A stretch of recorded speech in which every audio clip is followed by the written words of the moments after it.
Okay, welcome to the most recent in webinars by the NACDEP Member Services Committee.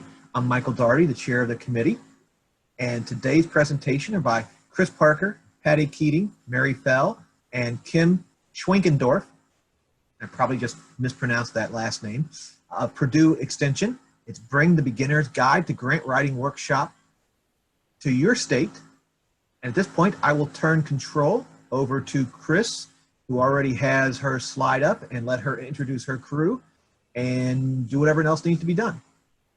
Very good. Thanks, Mike. Appreciate it. And thank you all for taking some time out of your day to join us. And we'll have some interaction and some time for questions. So feel free to use the chat and unmute yourself when that makes sense to do so. Welcome to our workshop today about Purdue Extension's Beginner's Guide to Grant Writing program and how you might bring it to your state. I'm Kris Parker, and I'm a community development educator with Purdue Extension.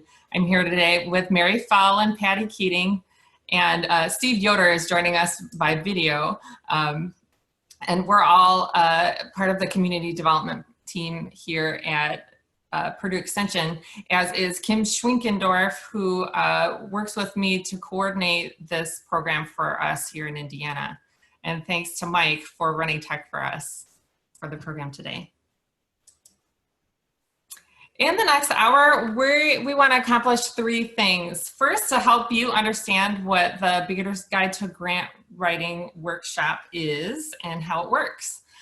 Secondly, to share with you how much we really love this program so that you can get excited about the possibility of bringing it to your state and having that same enjoyment among the audiences that you work with. And then thirdly, we're big on making things easy so that we can help you feel confident and walk you through the next steps to be able to pilot a program in your state. Three sets of facts guide why we do this program. The first is that competitive grants make up an increasingly larger slice of the revenue pie for nonprofits and local government agencies. And I don't see any reason to think that that trend won't continue the way that it has. There's also we see, and it's been documented, that there's a community need to write grant proposals. And few folks are coming into positions where they're writing grant proposals with formal training in that. Most people don't set out to be a grant writer. They may be teachers, firefighters, managers, volunteers, people who find themselves in a position in which they want to or are expected to write grant proposals and are looking for guidance on how to do that. Then lastly, we know that from funders and the literature out there that there are best practices that will help applicants improve their success in winning funds that ultimately make an impact on the quality of life in their communities. Why Purdue Extension and why our program? We've been doing some version of these Beginner's Guide to Grant Writing workshops in Indiana for about 18 years, and it's changed a lot with different technologies. In our state, we've found a niche for delivering high-touch, in-person, high-quality workshops that are research-based at an affordable rate. Few of our competitors are there. While there are competitors out there and others who are meeting other needs and niches, we find that a lot of those opportunities are shorter, maybe online workshops, and or kind of at the other end of the spectrum, some are very expensive and for advanced learners. And so we have found that a lot of grant writers are seeking the kind of information that we're able to provide in the format that we're able to provide it. Indiana's also fortunate to have community foundations in every county that make grants. And so there's also a direct need for every small community to understand how to work with their community foundations. It also means that community foundations have really supported us to do this work. And in a lot of counties, when we offer this workshop, they are partners to us, both in helping us with the workshop, helping spreading the word, and serving as panelists in our discussions, and then also sometimes sponsoring it.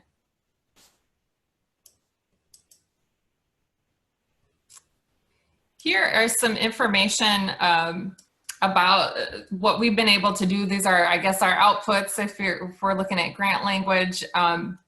So what we've done, we have at the moment 16 educators, and we come from all of our program areas. The folks you'll meet today are in community development, and yet we borrow folks from 4-H, from ag and natural resources, and health and human sciences to teach these programs. And that also brings some strength and diversity in the kinds of proposals that we're used to seeing and reviewing and sharing with communities. We've taught the program in the last, I'm going to talk about the last 4 years, because we have a newer curriculum that rolled out at that time. And so that's kind of what we've been evaluating and collecting our most recent sets of data around, is this newer curriculum. And so with that, we've done 54 workshops in 35 counties.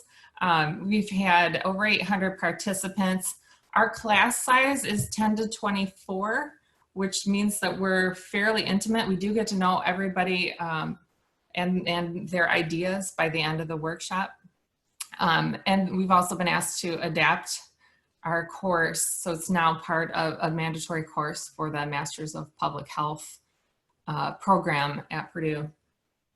One of our early grant participants worked for State Farm and was involved in their grant making, and has generously supported our work to provide scholarships to participants across the state to attend from nonprofits. And as I mentioned, lots of community foundations also support the work locally, and that can look different ways depending on the county.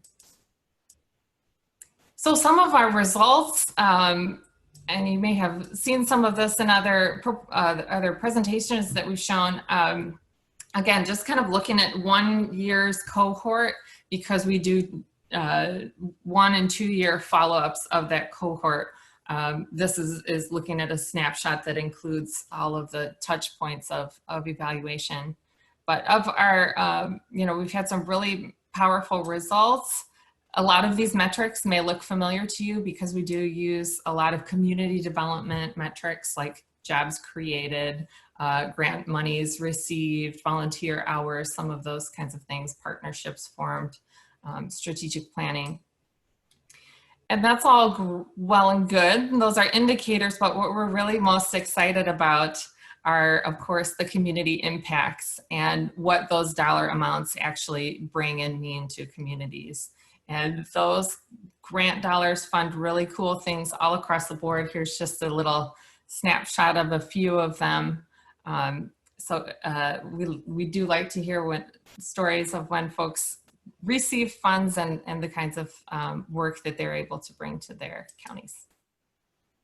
So now Patty's going to share her screen, and she got a video for us with our colleague Steve, so he can give you a little bit more of a picture of the actual program.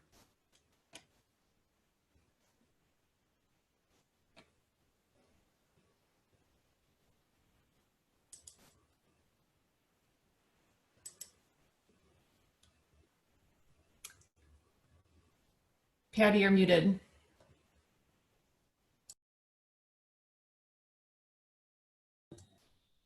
My apologies there. Let's give that another go. I'd like to call A Beginner's Guide to Grant Writing, 2 days in. And then Sorry. We got it now.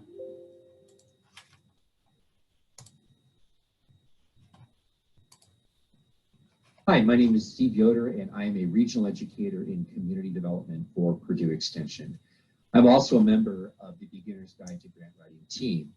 And I'd like to spend the next few minutes just giving you an overview of the program. Something I'd like to call A Beginner's Guide to Grant Writing, 2 days in 7 minutes.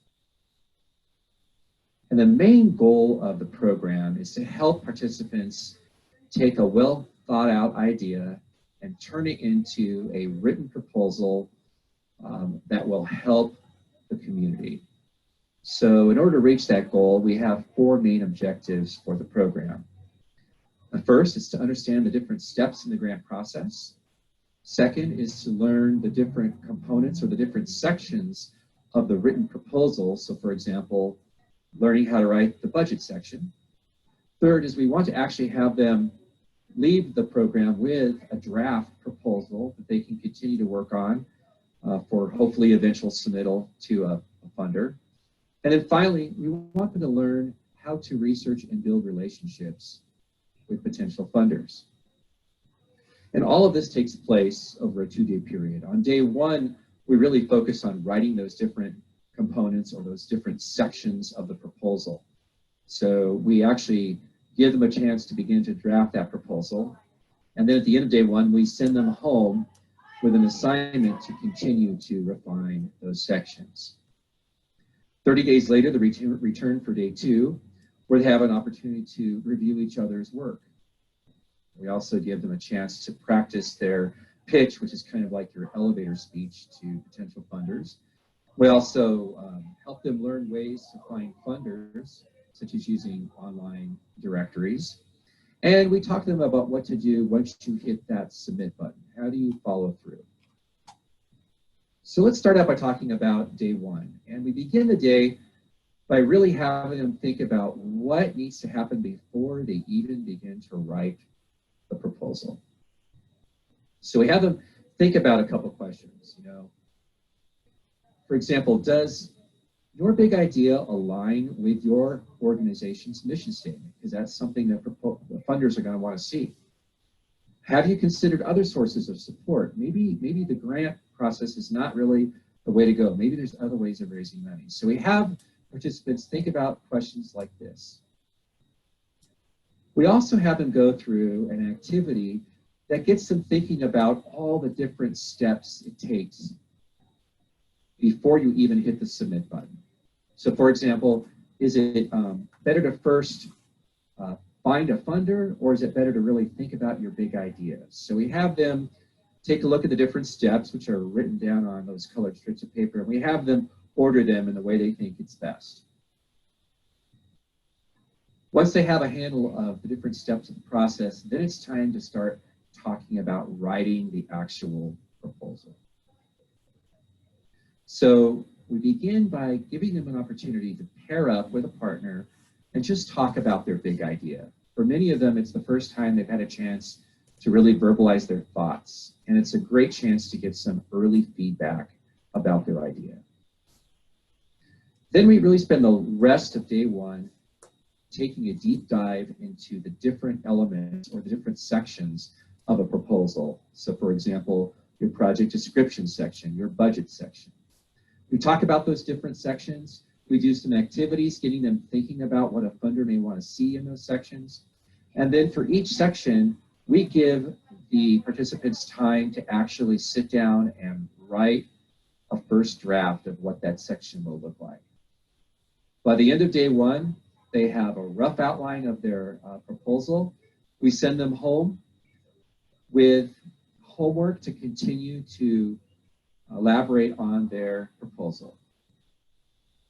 And a month later, they come back for day two, where we focus on reviewing each other's work, as well as talking about how to connect with funders. So the first thing you do on day two is we partner them up with somebody else, and they swap proposals, and we give them each a rubric or a scorecard, and we have them basically spend time quietly reading each other's work and providing effective feedback. And so a lot of folks think this is one of the highlights of the program, getting that feedback on their draft proposal. The bulk of day two is spent talking about funders, how to find them, how to connect with them. So we spend some time talking about online directories and databases they can use to search for funders. And then we also dedicate an hour of day two to a panel of experts that you'll need to put together. So we try to get a group of local experts, some representing funders, such as the Community Foundation, some representing grant writers. Maybe there's a local consultant that does this for a living. We put them together in the same room, and we have the participants fire away questions. a lot of folks also feel that this is one of the highlights of the workshop. We also give participants a chance to practice their pitch. This is that 3 or 4 minute elevator speech that they have in their pocket ready to go in case they run into a situation where they can share their idea with a funder. So we give them time to really think that out and practice that with others in the room. And then we start to wrap things up by talking about what you need to do to finalize your proposal. So what are those finishing touches that you need to put on your proposal in order to tailor it to the requests of your grant funder? And then we talk about what to do once you hit that submit button, because your work's not done once you hit that button. So how do you cope with turndowns? How do you handle partial funding? We talk about those things. We also talk about what to do to be a good steward if you are funded. I mean, it's great news, but there's work to be done to continue that relationship with your fund. And finally, I want to mention that at Purdue Extension, we offer some additional pieces that are optional for the program.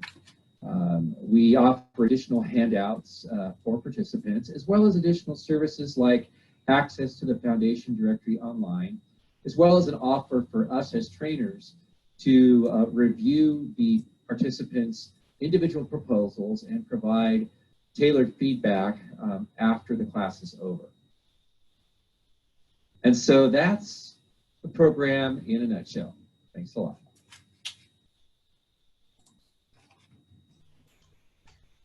And thanks, Steve, for doing that video. And we'll continue on with one of the activities that we want to promote that the participants go through. And we want to showcase one of these activities because this section is one that the participants get a lot of information about, they learn a lot, and we wanted to kind of give you a little bit of an understanding of what they go through.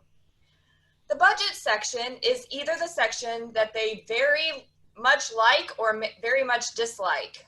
We try to break down this session into revenues and expenses, and we also talk about in-kind donations and board contributions.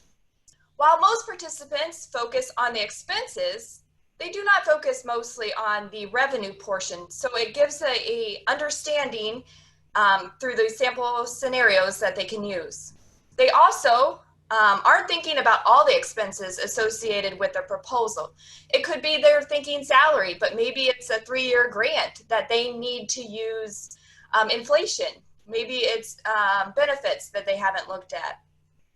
And it helps with they work together and brainstorm with others to come up with different expenses and revenues.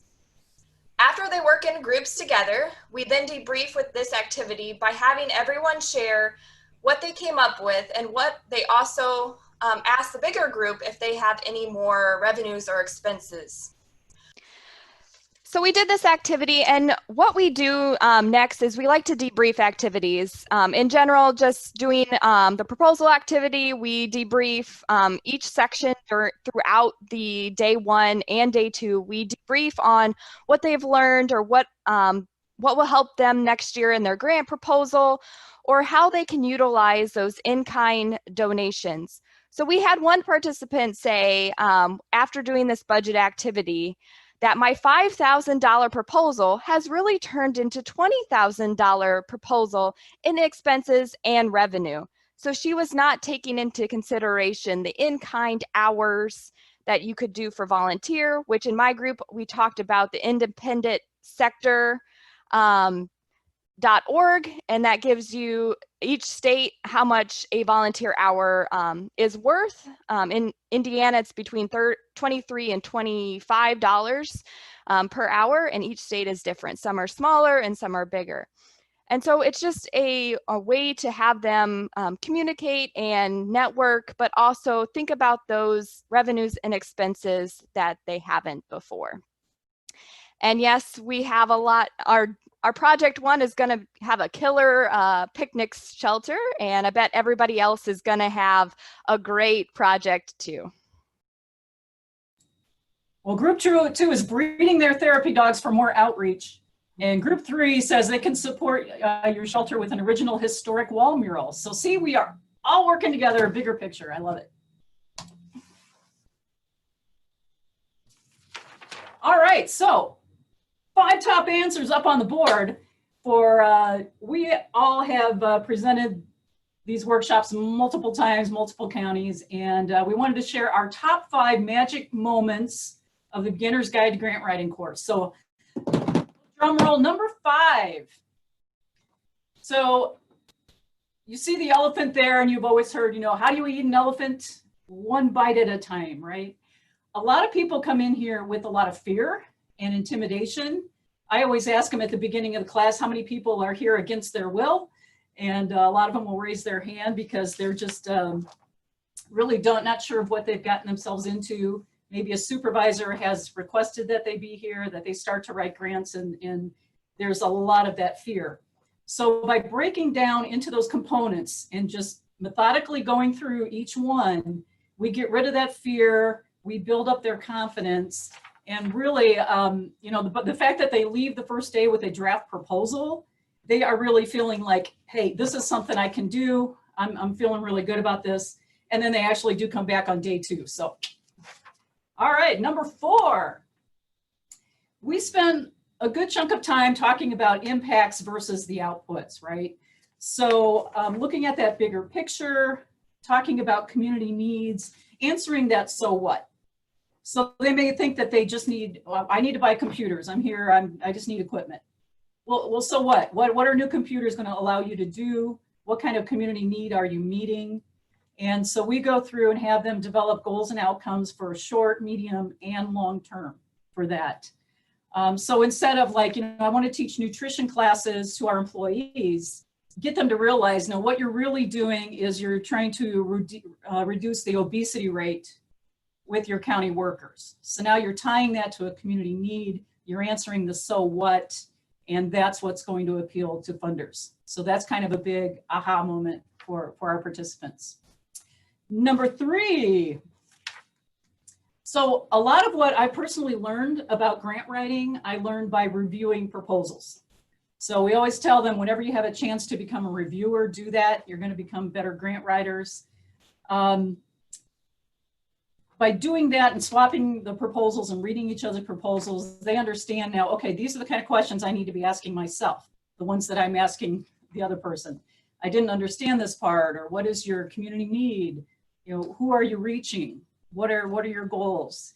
And so that written word, you know, I have to convey everything. Just when someone reading this, are they going to get a picture in their mind about what my program will look like? Is it clear? Is it understandable? So by having them have that perspective as a reviewer is really important. We introduce them to rubrics, as Steve mentioned, and also how to give and receive feedback. So that all feeds into that. Number 2, Steve also talked about, I'll come back to the question there, about doing the pitch. And they are most resistant about this than anything else. Why do we have to do this? I don't want to do this. And we put them in trios. And so it's not too intimidating, but they need to be able to express their program verbally. And how do I convey my passion? How do I be clear if I do have that opportunity to talk to a funder? We let them know that this is a great exercise to do with their boards. Every member of that board should be able to give this pitch. Here's our mission and how it fits with the money we're asking for. So it's really kind of funny because in the evaluations, this comes back all the time with, we're so glad that you made us do that because I was in a position and I got to do this and it was great. We talk about the building relationships with funders, and that's the start of it. So that's been really helpful. And our number 1 answer on the board, on day 2, we have a grant panel where we get those real world examples and experience. So we try to get a mix of people that are grant writers, but also people who are funders. So we ask our local community foundations, or we have one that's like a natural resources kind of grant that they fund projects around our area. Just a good mix of people, and they the great thing about that is that they reinforce everything we've said. So they're hearing those things again. And we always feel good and pat ourselves on the back. It's like, woohoo, okay, we told them that, good. So then they see that, okay, everything they've been telling us, this is really important to funders. And they get to hear that from other people. The other great thing it does is it, again, gets rid of that intimidation factor, because here's real people that I can talk to. I've asked questions. They're very nice. They're not intimidating. They've told me that they want to hear from me. And so again, it builds their confidence again, and lets them know that I can call and if I have questions, and there are people here to help me. And they just feel really, really good after hearing that panel. And it's a great way for us to end on day 2. I saw some questions coming up in the chat. Maybe Kris or Mary, you were monitoring those and want to respond to those before we move on? So the first question is, do you worry about liability from advising others about their grant? Do you show them samples of good and bad grants? Okay, well, we do give them examples. We provide them with, different websites and things where they can go to see sample documents. We lay them out during the breaks so that they can look at them. I think they realize, we're giving them best practices, and we are not saying do this or don't do that. When they get feedback, we tell them, you can take that with a grain of salt. If you really feel strongly like this is what you want to do, then you do that. But from our experience, this is what we have to offer. I know, Kris, did you want to add to that, or? No, the liability question's not come up, so I don't know if that's an issue for others, but in 18 years, I don't think that's been an issue. I've never worried about it. I'm just trying to give them the best advice that we have. Let's see. Yep, that's what Anne gave us. The State Arts Council is a great place. I know Mary just reviewed some for our local arts council. I just did the Indiana Arts Commission, and we also had to be on a panel discussion, and the applicants could come in and hear our discussion about the grant applications. So that was a very interesting process to be on. And Gwen mentioned it can be a very time-intensive project, so make sure you ask some questions before you dive into it. I've done some where I've just reviewed, 15 and provided some feedback. That was the end of it. I've done other ones where I was locked in a hotel room for 3 days, doing nothing but reading grants. So. All right. Well, we know that you have limited resources and people power in your institutions, just like we do at Purdue. We have a limited number of community development educators in our state. So most of our programs that we do rely on educators from other program areas, as I mentioned. We also try and make it as easy as possible to be both a trainer and a host. And so we run our program in a more centralized way than a lot of our extension programs, because it is fairly similar county to county to county. We don't do a whole lot of adjusting other than some specific materials that we pull from that county as we're approaching it. And so our trainer team maybe teaches 2-3 times a year, and travels maybe a couple of hours at the most to a different site. And we teach in teams of 2 because it is a long day and folks get tired of hearing one person over the course of a day, and two always have more experiences and opinions to share with the group. So the whole program's set up to be taught in pairs. Our trainers also do those proposal reviews after the fact that Steve had mentioned, which is an added service that we do as part of Purdue Extension. We also have this host role, which I think has really been key to some of our success, where any county can say, hey, would you have this program in our county? And this program has worked well in really small counties, under 20,000 people, as well as our biggest county with Indianapolis. And so we have met needs in both places and for different reasons. But we make it easy for an educator to say, hey, I want to host this. And then we have a very clear to-do list for them about what they need to do to secure a vendor, do the outreach. Here's who you need to reach out to. Here's the food. And then on day 2, they are the ones who contact a local panel for the speakers, and we provide some guidance on that. So among that team, it's not too much work for anyone except for maybe Kim, who is our state coordinator for all of this stuff. And so we, again, try and make it really easy for folks to jump in. With that, we also want to make it easy. We have a lot of these materials, you know, packaged and ready to go for our teams. And so we want to be able to share that with you if that makes sense for where your state's at and what you're looking to do to meet your county and state needs. So if that's something that appeals to you, we are having a virtual Train the Trainer on August 27th and 28th. There will also probably be some pre-work around that, since we had been initially planning for an in-person many months ago before the world changed so much. And so now we'll do virtual with other support, probably before and after in different ways. But we'll have time to really go in depth about that trainer role and what that looks like to actually deliver all of the components of the two-day workshop.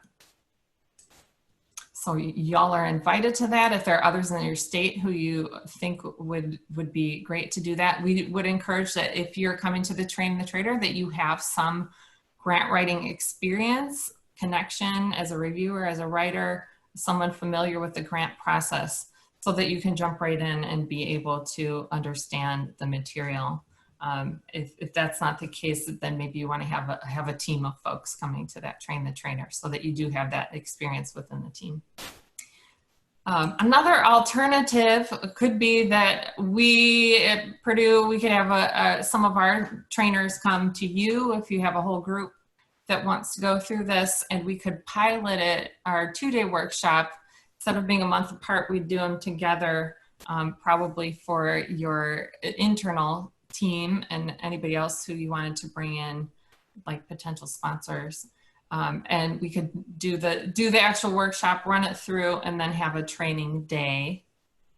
A third alternative would be that if you're within driving distance, looking at you, Ohio, and maybe some of the other states, you can certainly come and observe any of our workshops and see what that looks like, and then we could figure out a way to do training after that.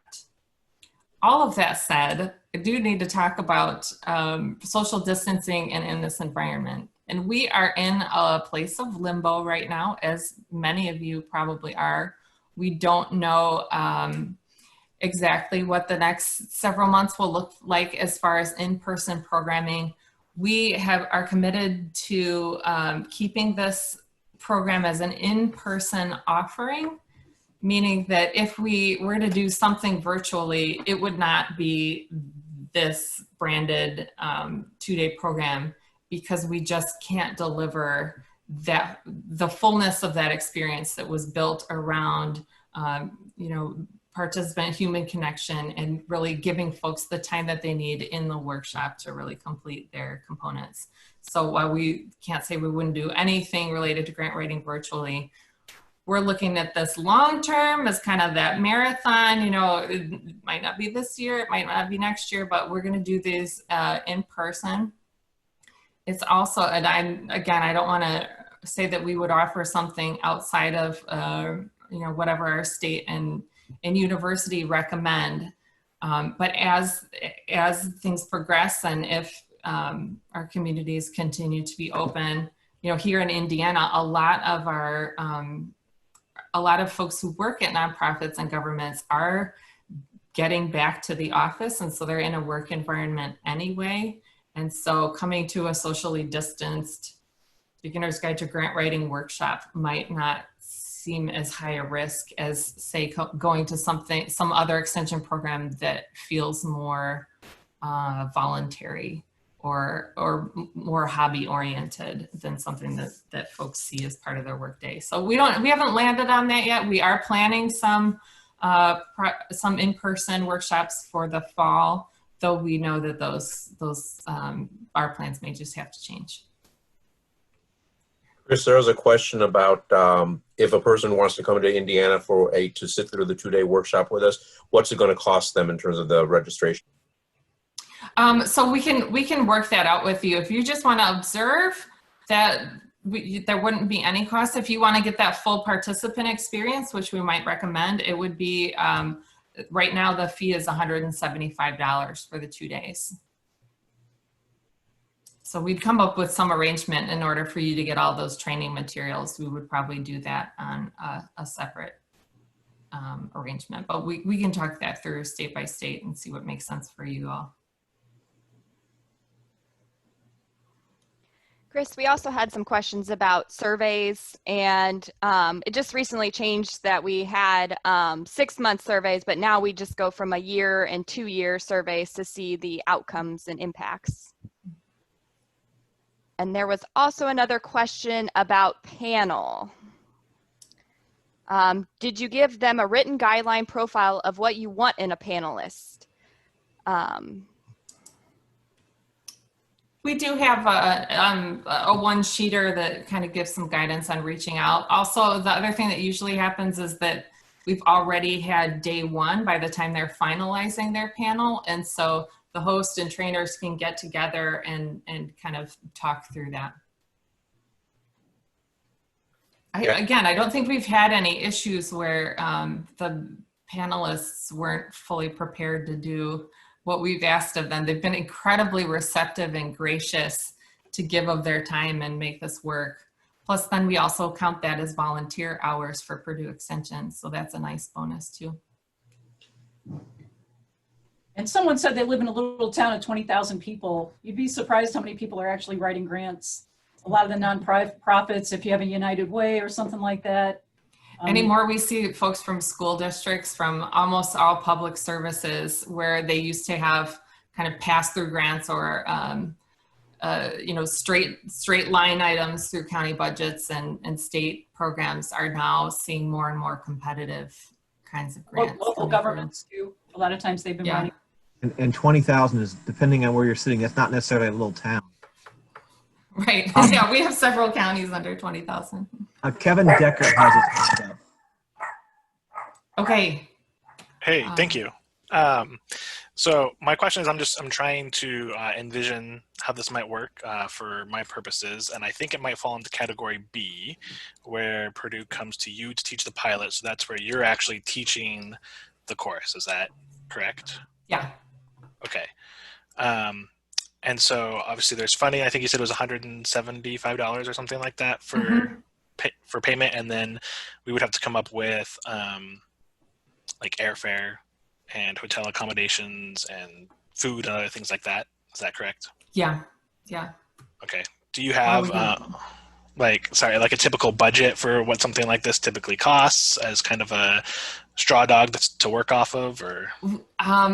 We'd be happy to work with you, and I don't think it would be out of line with how these arrangements usually work. We don't have to charge for our time or anything like that, since we're extension to extension, so that's kind of a nice plus, but we'd probably package it for you. Okay. Yeah. And then so there's 2 days of training, but they're not back to back. Is that? We would do it back to back only in this circumstance. Okay. Yeah. Great. Thank you. So we would also suggest that you probably think of that pilot audience maybe as your extension staff. A lot of our staff take this workshop too, because we find ourselves either writing or supporting grants that are happening in our communities, and having that knowledge can be really helpful for extension educators in our case, or we have a position called community wellness coordinators, and they're often supporting grants in their communities. So sometimes they attend the workshop, but so we would probably suggest that you have that kind of group. You could bring in some others if you felt that was appropriate. Okay, great. Thank you. Yep. Kris, we had a question in the chat. So in option B, there are 3 full days. That was a question. Yes.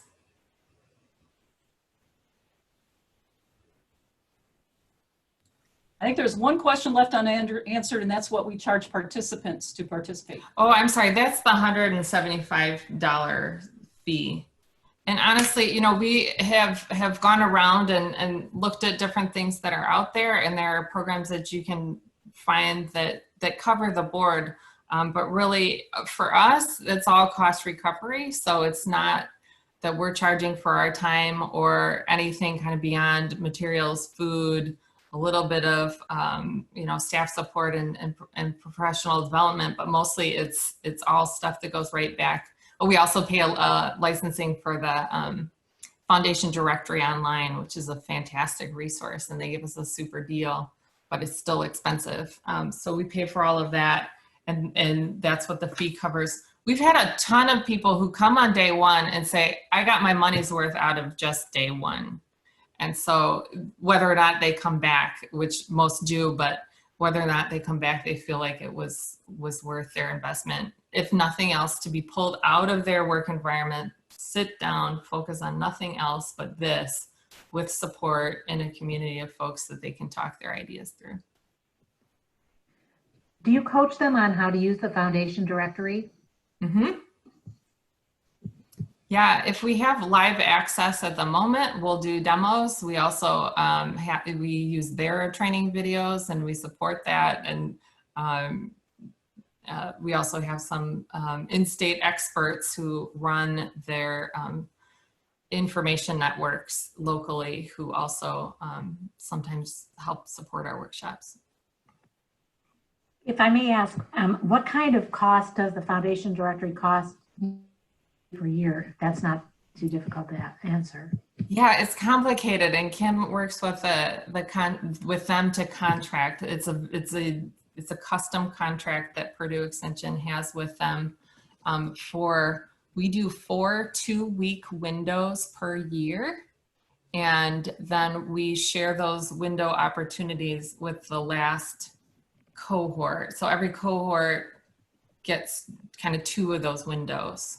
So they would have 4 weeks in that first year to look through the proposals that are out there. For that whole package, I think it's somewhere around $3,500 a year.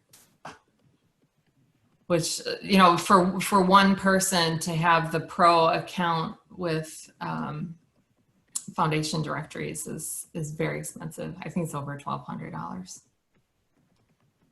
One more question, Kris. And option A, is it 2 full days, and do you know the times? It's we do know the times, and we can get those to you. I think we have all of your contact information, or Kim's tracking you down as we speak, and so we'll send out the information about that. I think it's afternoon, 3 hours on the 27th. We know everyone's in different time zones, so I shouldn't say that. It's roughly afternoon on the first day and morning of the second day, 3 hours each, again, with some additional pre-work and post collaboration. And this would allow you to use the materials afterwards?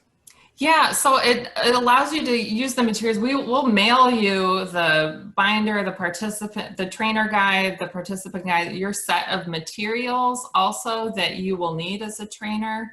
And so we'll give you a little love package with all of that. The other thing it allows you to do is to pilot the program, but then you would then likely be the one to train others in your state. So you don't have to send them back to us to train them if you feel like you and your partner are confident to do that on your own. You can go ahead and build that program. We do ask that you purchase our manual, our notebook for your participants, because that's their workbook. So like other extension programs, we have a workbook that's available. And then if at some point you're doing so much that you want to brand it for your own state and print those yourselves, then we can work with you to figure out what that package would look like too. What roughly does that cost out of the $175 for those books? We have a new one, and I'm gonna say it's around $20 to $25.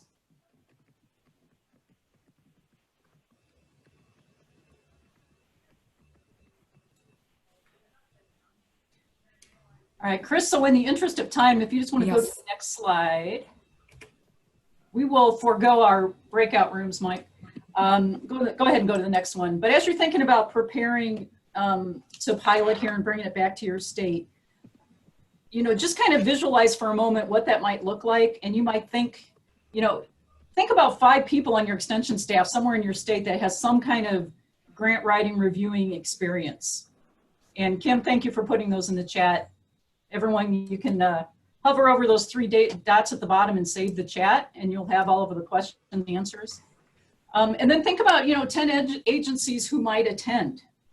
So, I mean, just kind of jot these down and try to flush this out to see if something this is really you might want to do. We have all kinds of agencies, as they've mentioned. It could be fire department, city government, nonprofits. It's, just think about all the different agencies that you could provide this for. And then think about potential partners, be it community foundations. State Farm just was out of the blue for us because of somebody that went through.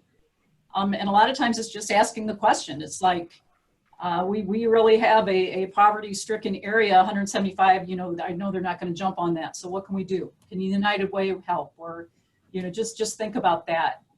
So, jot that down on a piece of paper, think about that. And once you do that, I think you'll realize that, okay, we do have the resources. We do have those people that might be interested. And when you look at the impact of, I think we have $4 million that have been raised during that time period for people in our state. So it's had a really big impact.